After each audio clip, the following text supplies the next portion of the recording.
black screen. My heart's already beating at 1,000. You know what I'm saying? 1,000. BPM. I'm already going crazy. I'm on a high. My energy's already up through the roof. It just opens up. This one was good, man. Father, Kratos literally sitting there in the cave, just chilling. As Atreus comes in with a deer already on his shoulders, the boy has grown up so much. He's hunting on his own. He's hunting on his own, and it opens up to God of War Ragnarok, man. Santa Monica. You know I've been waiting on you. You know I've been waiting on you for a long time. But let's just talk about it, man. They dropped a whole host of new gameplay. The game is set a few years after the end of God of War 2018 in the middle of Fimbulwinter. Kratos and Atreus are trying to duck some trouble again and stay out of the way of the Aesir gods, but it finds them again in the form of Freya, Thor, and a host of all other enemies across the 9 realms, and you will have access to all 9 realms. With some new additions to combat diversity for Kratos and Atreus, the new environments, an array of new and returning characters, and the end of the Norse saga, as reported by Sony and Santa Monica. I mean, when they said that, I was like, okay, this is dying for a very long time. This is going to continue to go on. It's shaping up to be a classic, bro. What you thinking, bro? Bro, I'm excited. Like the game's always fun. I didn't actually play. I watched through like consistently. The old one, the one before this one, and I enjoyed the ride. I want to jump in now. You know, highly suggest you play it.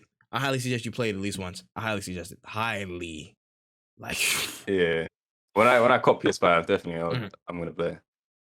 100%, bro. Listen, yeah, no, it just looks good, bro. Just a good mix of story, combat, just everything. Just amazing. I was sitting there. Just my eyes was wide open the entire. I ain't blinked the whole 3 minutes and change or whatever, however long the trailer was. I didn't blink not once. They're trying to go 2 for 2. They're trying to deliver a straight classic. And again, it looks like they're expanding a lot on the gameplay loops on it. The verticality, you being able to, you know what I'm saying, like cling on to stuff and jump with the blades of chaos. A bit more verticality in the gameplay. Of course, Atreus has grown up, so he has a lot of new runes and stuff, and a lot of stuff to deal with. The customizability they talked about, being able to customize your armor a lot more than just like having a base, different plates and stuff. The shields, you can customize a bit more. Your the shield was interesting. Yeah, again, they're allowing you to customize your playstyle just a little bit more, with, of course, the different weapons, the abilities with them as well. You know what I'm saying? You could probably be a little bit more defensive and probably favor the shield or go on the offensive with more attacks on the Blades of Chaos. All the enemy types that's going on, bro, just like all the light elves, the centaurs, the, you know what I'm saying, dark elves and whatnot. It's looking beautiful. It's looking beautiful. I can't. I'm seriously like I'm shocked. I'm shocked, but not surprised at how good this looks, bro. It's just a lot of shit, bro. And again, I just watched the trailer in full on my monitor in front of me as we were speaking. Yeah, it's crazy, bro. It's crazy, man. But and Blaze brings a really good point, bro. The gameplay is there. The gameplay looks amazing, but I'm here for the story. I'm here for the story. How is it? They're saying this is the end of the Norse saga. This is the end. It's Ragnarok, so it's supposedly the end of Kratos' conflict with the Aesir gods. What's going to happen with Atreus? What's going to happen with Kratos? What's going to happen with Freya after, you know what I'm saying, we basically just killed her little boy, now she coming back to spin the block on us? What's going down? We got to see Thor. Thor has to come pull up on us, bro. It's going to be a huge ending.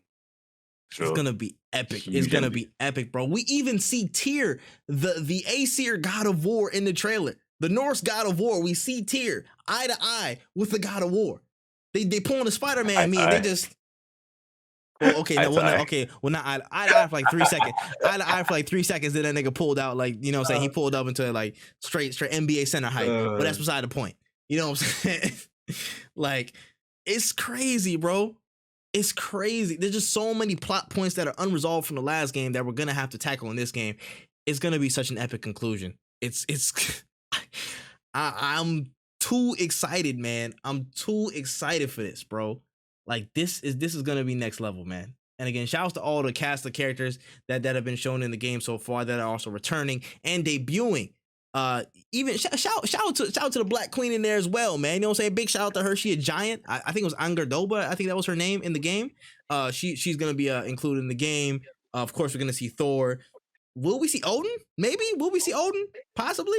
I feel like we'd need to almost. I mean, yeah. Since it's Ragnarok, we're gonna have to see Odin at some point. I feel like he's gonna have to, you know, make something shake, and that's gonna be an interesting conversation. He's like, so yeah, man, I heard Zeus was talking about you, big dog. You know what I'm saying? You caused a lot of trouble with your daddy. What's going on, bro? Like, Uncle Odin might be different on him. He might do some different stuff on him, man. But I wanted to touch on a couple of different side topics that have stemmed from the trailer and the release of this trailer. The first of which is the character model of Thor. Now, for those that don't know, they released a bunch of screenshots on you know, the characters, who they're playing, or who's playing as them, and you know, of course, all the returns and stuff like that.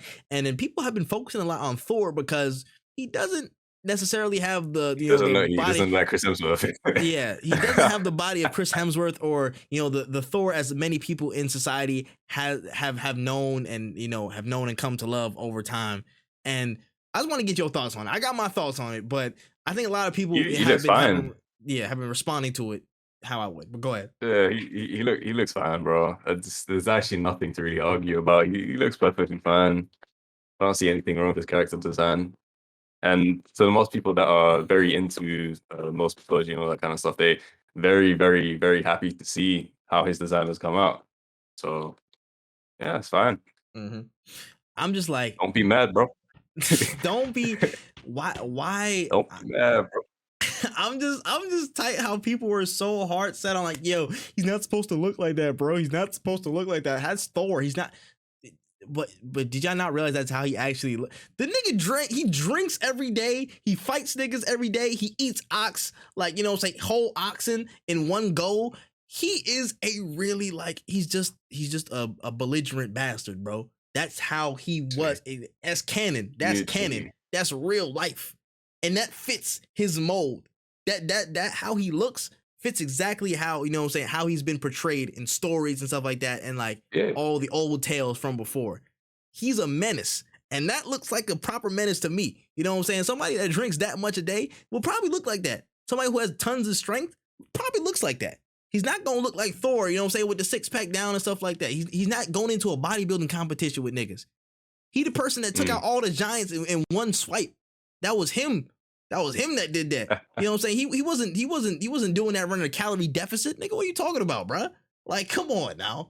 Come on now. There's no problem with that. People just complaining about everything just because they seen Thor once or twice. They love Thor: The Dark World, which I don't even know why you would love that movie. And they just harping on that version or that iteration. And even in Marvel, he brought you to a somewhat character accurate version of Thor in Endgame. Like they already brought you there. They already brought you there. Like, he stayed the same height, but he grew in size. Yeah, like and that's more of an accurate Thor than the one he was beforehand. So I don't know what's going on. It took a second for me to clock it too when I was first watching Endgame, but I was like, yo, damn, he let himself go. Oh, wait a minute. It's kind of how Thor's kind of like. Yeah. Oh shoot. And it's clicked for me. But for people complaining about that, shut your ass up. That's all I gotta say on that one. And for the second subtopic, which is a lot more annoying, people, well, specifically a few people, took some issue with a certain animation, and that being the entering into the boat animation. So somebody on Twitter posted a side by side. Oh yeah, I see that shit. They posted a side by side of God of War from 2018 and God of War from this trailer, and getting into the boat was pretty much the exact same, apart from, like, you know, Atreus growing larger and he takes up more of the boat. And they were like, oh, what? It looks the same. They didn't do any upgrades. They didn't innovate on the game. Complaining and shit. King, please talk before I go off on these niggas. Go ahead. Bro, it's nothing to say. It's just all people spouting their opinions on Twitter, man. We see it every day. There was no need for them to come and. What was your point? I don't think there was any point to that. That they didn't make a point. There was nothing of substance in their tweet. It's go about your day, bro. Touch Yeah. grass. I don't know. Please touch Do grass. something.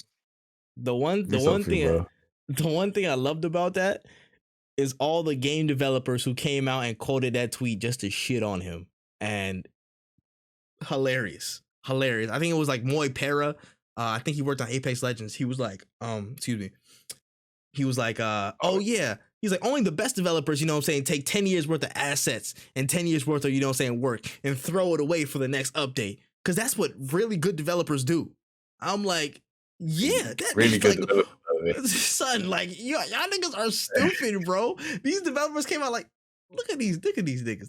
They dumb, right? Why would you throw away a whole base of a game that you're creating a sequel for and not use most of the same assets in a certain sense? Like, it's just blank, bro. It's just blank, bro. It's the funniest thing. Of course, you say it, bro. When people who don't know about nothing talk about something they don't know about, and then people literally have to come out the woodwork like, bro, you stupid as hell. Sit your ass down. Like, boy has no experience with game development, most likely. You know what I'm saying? He has none. At least they know now. Like that's what I love about Twitter. You speak out on shit you don't know, but you get humbled. Simple as. Keep it stepping. Facts. I'm glad he learned. I'm glad he learned that lesson. I really hope he did. But yeah, that was mad funny to me, bro. I'm like, of all animations, nigga, you choose the boat, nigga. Really? And so some what of the animation you're gonna use like what maybe what is creator's gonna do? Facts. He gonna do 10 somersaults and then hop into the boat, push it out. You know what I'm saying? Push it out with his penis. Like, bro, what is he gonna do? He's just gonna push the boat and we all hop in, bro. Like, it's just the same. Why would you complain about it? Why? This thing is they was like nothing's changed. It's a whole new fucking game. Like, did you not see them in the middle of winter and an entirely new realm that he just pushed the boat in? He just pushed the boat in an entirely new realm that you have not seen before from God of War. Like, what are you talking about? Talk about it's the same. I'm like, bro, that was the that was the funniest point of context I've ever seen. Honestly, like the quote tweets were hilarious. They was destroying his ass. He was getting ratio like a mug. It was a wrap for him. He was getting jumped. That's great. But anyways, God of War Ragnarok is shaping up to be an absolutely fantastic experience. I'm so eager to see how it's gonna go down. Blaze said he saw a quote tweet about how he should be furious that they kept the same characters. It was literally like, yo, it's a new game. Why would you keep Kratos and Atreus? Why would you keep them, huh? You know, it's a new game. You're supposed to make something new. You're supposed to evolve. What's going on, bro? Stupid ass niggas, bro. Stupid. Oh man. I'm so glad that he got rightly Twitter stomped out. I'm glad about that point. Hilarious. But anyways, Ragnarok is shaping up to be fantastic. It's looking like a really, really good time. I'm chomping at the bit to get my hands on this game. And yeah. What do you think about Bloodhound? You'll find out next week because I haven't played it yet. I'll be playing it tomorrow. Yeah, I need to learn more mouse and keyboard before I can give a proper opinion on it. That's a whole nother side thing. That's a whole nother struggle. But some people shouldn't have access to the internet. But you know what? It makes for good comedy though. I had a good laugh, so it's all good. It's entertaining, man. You got to pull the Training Day line, man. It's 99% bullshit, but it entertains me. Okay.